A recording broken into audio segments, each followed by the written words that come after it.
প্রিয় ছাত্রছাত্রীরা, আজকে আমি তোমাদেরকে এই ভিডিওর মাধ্যমে ক্লাস 10-এর ভূগোলের যে প্রশ্নগুলো দেওয়া আছে রায়মার্টিন প্রশ্নবিচিত্রা 2025 সালের সেখানে ভলিউম 1-এর ফার্স্ট সামেটিভের যে প্রশ্নগুলো দেওয়া হয়েছে প্রথম পর্যায়ক্রমিক মূল্যায়ন স্কুল নম্বর 7, 8 এবং 9 এই তিনটি স্কুলের প্রশ্ন উত্তর আমরা আজকে আলোচনা করব। 1 নম্বর প্রশ্নমানের প্রশ্ন এবং এর আগের যে স্কুলগুলো ছিল সেগুলোর প্রশ্ন উত্তর আমরা অলরেডি চ্যানেলে আপলোড করে দিয়েছি, তোমরা সেই প্রশ্ন উত্তরগুলো দেখে নেবে।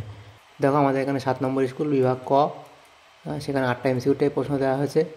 একের দাগের প্রশ্নে বলা আছে বিকল্পগুলির থেকে সঠিক উত্তরটি নির্বাচন করে লেখো। তো এখানে এমসিকিউ প্রশ্নগুলো উত্তর বইতে দেওয়া আছে, আমি জাস্ট এখানে প্রশ্নগুলো নিয়ে একবার করে দাগ দিয়ে দিয়েছি, তো তোমরা এখান থেকে এগুলো পড়ে নেবে।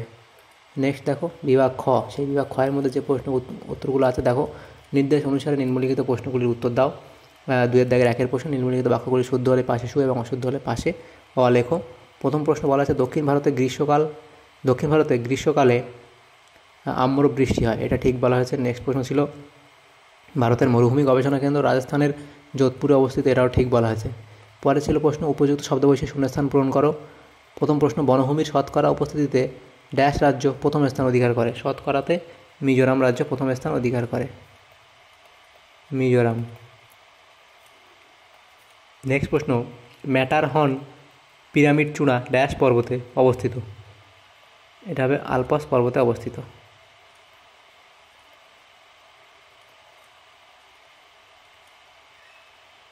নেক্সট প্রশ্ন বলা আছে পাথুরে মরুভূমি আলজেরিয়াতে ড্যাশ নামে পরিচিত, পাথুরে মরুভূমি আলজেরিয়াতে রেগ নামে পরিচিত। পরের ছিল প্রশ্ন একটি বা দুটি শব্দে উত্তর দাও। প্রথম প্রশ্ন পৃথিবীর গভীরতম ক্যানিয়নের নাম কি? পৃথিবীর গভীরতম ক্যানিয়নের নাম হলো গ্র্যান্ড ক্যানিয়ন। নেক্সট প্রশ্ন দেখো কি বলা হয়েছে ইনসেলবার্জ শব্দটি প্রথম কে ব্যবহার করেন? ইনসেলবার্জ শব্দটি প্রথম কে ব্যবহার করেন? এটা হবে বোনহার্ট।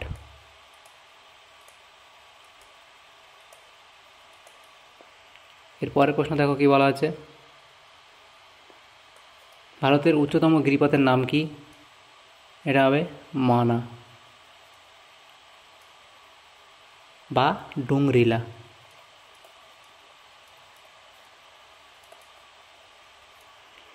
তাহলে আমাদের দেখো 7 নম্বর স্কুলে যে প্রশ্নগুলো ছিল 1 নম্বর প্রশ্ন আমরা আলোচনা করে নিলাম। এরপর দেখো যে স্কুল আছে 8 নম্বর স্কুল, সেটা আমরা আলোচনা করব।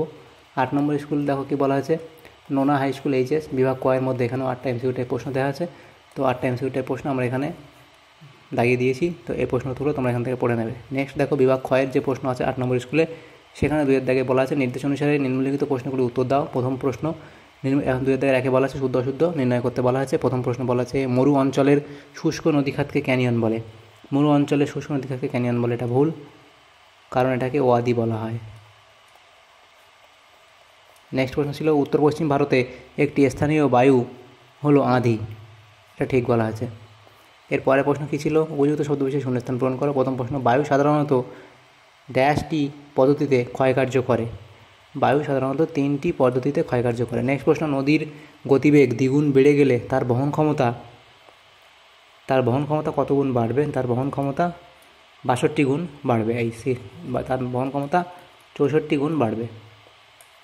পরের প্রশ্ন বলা হচ্ছে কৃষ্ণ মৃত্তিকার অপর নাম কি? কৃষ্ণ মৃত্তিকার অপর নাম হলো রেগুর মৃত্তিকা, কৃষ্ণ মৃত্তিকার অপর নাম হলো রেগুর মৃত্তিকা। পরের প্রশ্ন কী বলা হচ্ছে একটি বা দুটি শব্দে উত্তর দাও। প্রথম প্রশ্ন ভারতের দক্ষিণতম স্থলবিন্দু কোনটি? ভারতের দক্ষিণতম স্থলবিন্দু কোনটি? এটা হবে ইন্দিরা পয়েন্ট, ভারতের দক্ষিণতম স্থলবিন্দু হলো ইন্দিরা পয়েন্ট। নেক্সট প্রশ্ন ধীরিয়ান কি? চলমান বালিয়াড়িগুলোকে ধীরিয়ান বলা হয়, চলমান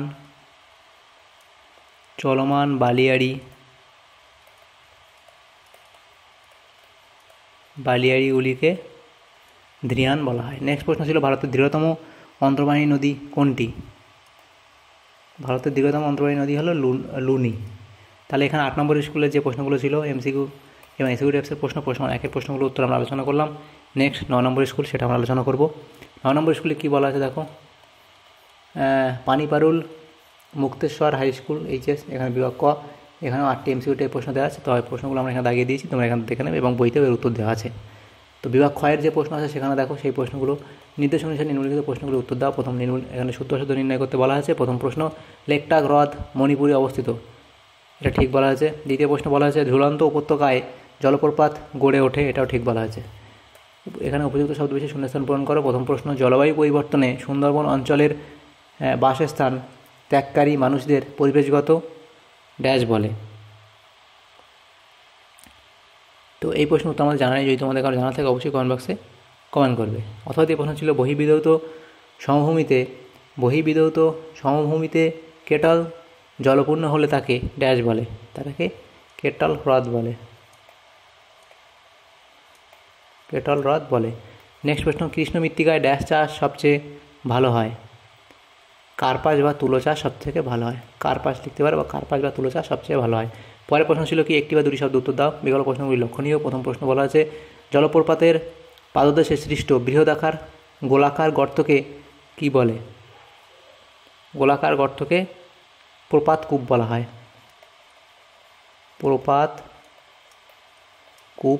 হয়। নেক্সট প্রশ্ন, ভারতের নদী তীরবর্তী নবীন পলি দ্বারা গঠিত পলিমাটি কী নামে পরিচিত? এটা খাদার নামে পরিচিত। আচ্ছা, নেক্সট প্রশ্ন বলা আছে ভারতবর্ষের কোন নদীকে বৃদ্ধ গঙ্গা বলে?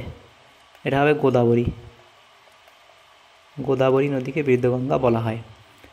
বাম দিকের সঙ্গে ডান দিক মেলাতে বলা আছে পুঞ্জিত ক্ষয়, এই পুঞ্জিত ক্ষয় হবে মাধ্যাকর্ষণ শক্তি, এবং সম্বার হ্রদ এটা হবে রাজস্থান। তাহলে এভাবে বাম দিক ডান দিক মিলিয়ে নেবে, তাহলে আমাদের 9 নম্বর স্কুলের প্রশ্ন উত্তরগুলো আমাদের হয়ে যাবে। তাহলে আমরা দেখো 7 নম্বর, 8 নম্বর এবং 9 নম্বর এই 3টে স্কুলে যে এমসিকিউ টাইপ এবং এসকিউ টাইপ অর্থাৎ প্রশ্ন 1-এর যে প্রশ্নগুলো ছিল এই 3টে স্কুলের প্রশ্ন আমরা আজকে আলোচনা করলাম এই ভিডিওর মাধ্যমে। তো ভিডিওটা যদি তোমাদের সামান্যতম উপকার এসে থাকে অবশ্যই লাইক করবে এবং বেশি বেশি করে বন্ধুদের সাথে শেয়ার করবে। আর চ্যানেল যদি নতুন থাকো তারা অবশ্যই চ্যানেলটাকে সাবস্ক্রাইব করে রাখবে পরবর্তী স্কুলের প্রশ্ন উত্তরগুলো পাওয়ার জন্য। Thanks for watching.